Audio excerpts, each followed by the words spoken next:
Microsoft. So Microsoft has rejected a proposal from some shareholders to add Bitcoin to the balance sheet. Now, I wasn't expecting this vote to pass. Now, Michael Saylor did present in front of the board of Microsoft to try and convince them to add Bitcoin to the balance sheet. Michael Saylor is the founder of MicroStrategy, who was the one that invented this corporate Bitcoin strategy in the first place, right? So he was trying to convince Microsoft to add Bitcoin to the balance sheet.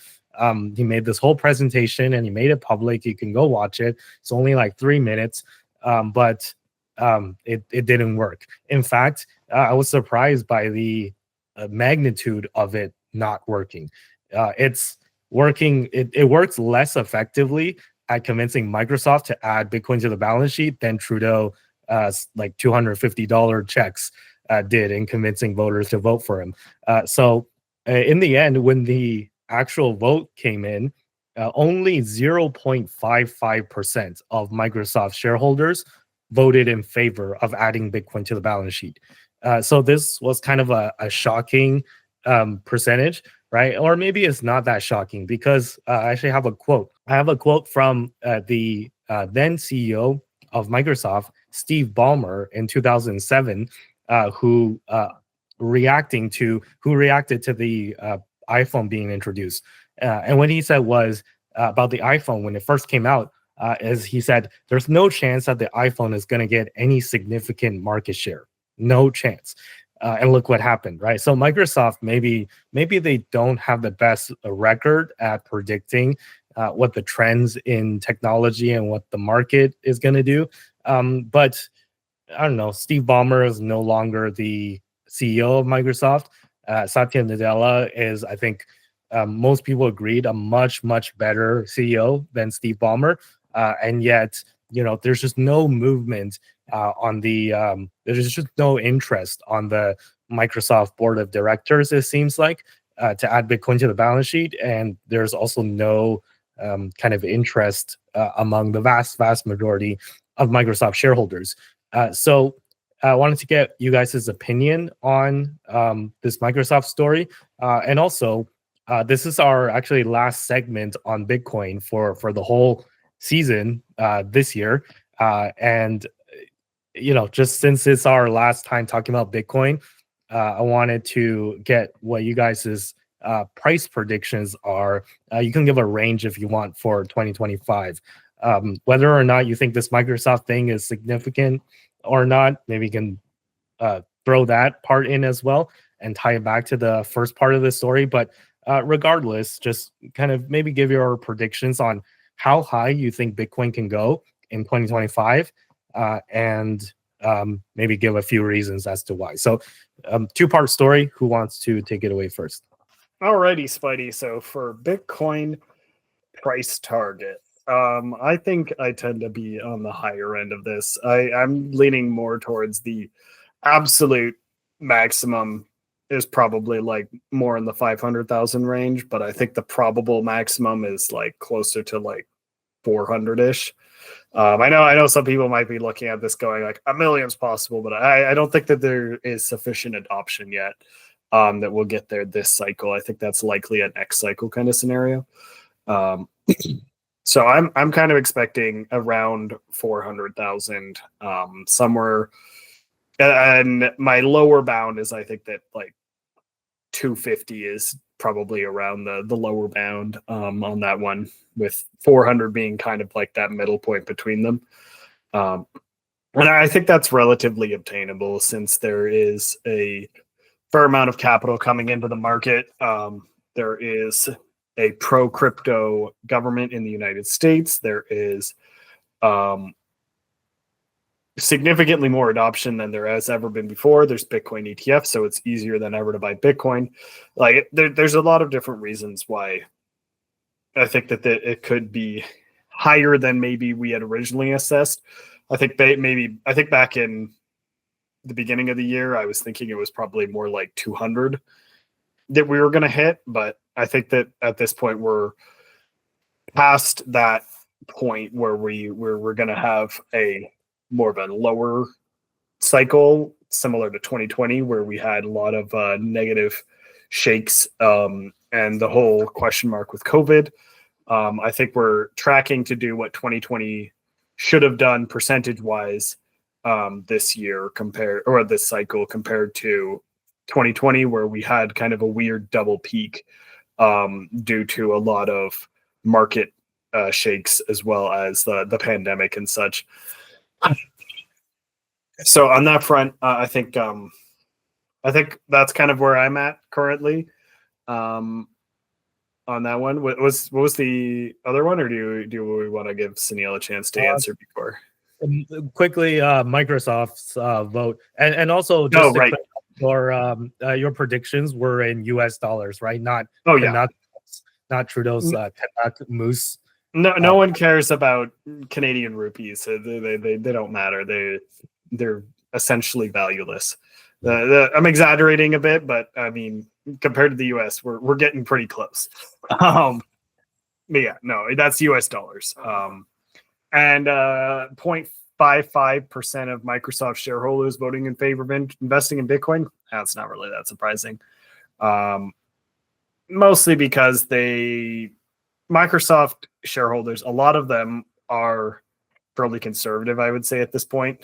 Like, I think they had a stage which they were much more innovative in terms of like the people who would be investing in them, whereas I feel like now it's very much like blue chip of the blue chips.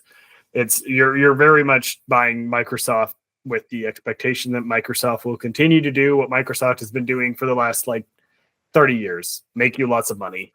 And so on that front, I think that it's kind of like not really that surprising that they wouldn't be as quick to adopt Bitcoin.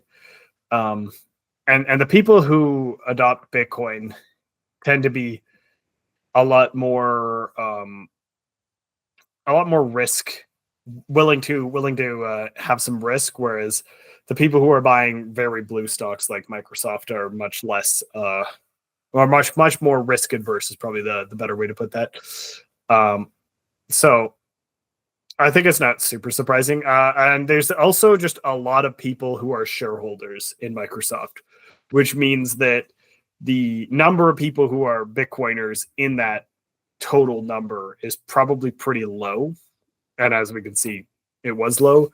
And then additionally, there's also going to be a significant number of people who just didn't vote. So I think that maybe the number is lower than it could have been, but I think that it's still not.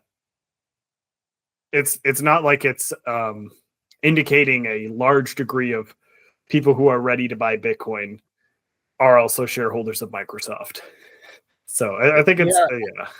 And just to caveat that, I think right before the vote, it was the news came out that the board of directors recommended that they vote no on this proposal. So I bet a lot of people, when they get the vote sheet, I'm sure you guys get the voting sheets as well, like the proxy vote, ballots. And oftentimes I'm guessing like what most people do is just go with what the board recommends, because it's like the reason why you're in this company is because you like the company and you trust the management. Otherwise, you wouldn't be a shareholder, right? So if the people that you trust are telling you, hey, you should vote no on this, then most likely that's like by default what most people choose. And it's not that they're like super anti-Bitcoin. It's just whatever the board recommended, right? It's like, you're so smart, you're on the board on Microsoft, you must know more than me, so I trust you. It's kind of like that kind of thing, I feel like. But Sunil, do you want to impart your opinion on this? Yeah, I knew that Microsoft, like, I was fairly certain the Microsoft vote wasn't going to go through, but I'm still surprised it wasn't at least like 10%. But I guess that's true. Like they just went with a recommendation, because when it's on your ballot, usually the recommendation is right beside your vote. So it's kind of, I mean, I've gone against some votes in the past, but and in some of my companies, but I usually just go with a recommendation, especially if I don't really understand the issue. So if you're like a shareholder who's more passive investing, you don't really know anything about Bitcoin, or you're not going to vote for it. Oh yeah, and I think that it's already been discussed here, but like, yeah, it's just a much more conservative blue chip company.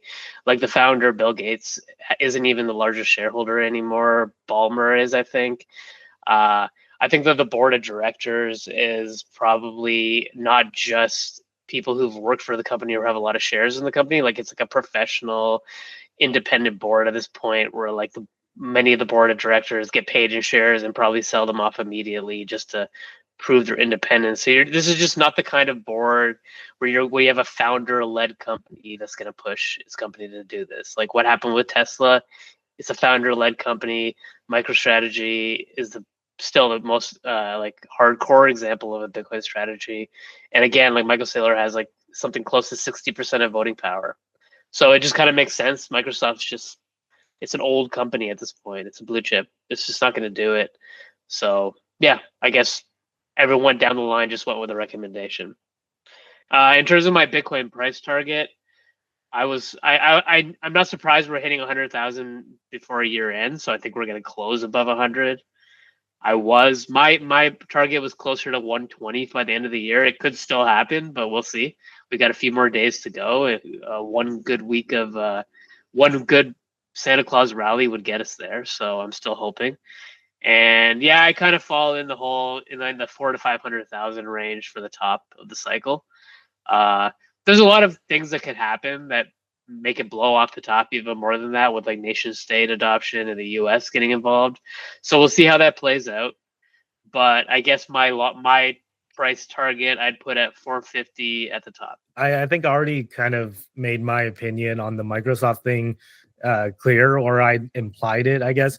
Yeah, I'm a little bit surprised, like you, Sunil, about just how little people voted in favor.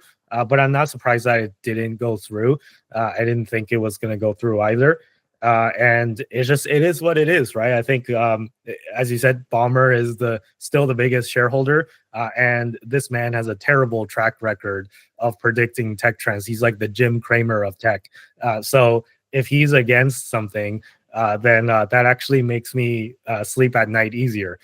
That he's not in favor of Bitcoin. So yeah, it is what it is, and we'll have to see the colossal mistake that Microsoft just made, which will probably not be apparent for years, but I think eventually it will be apparent that they missed a great opportunity to, 10x their market cap, even though they're already the second or third largest company in the world. Yeah, it's just a missed opportunity.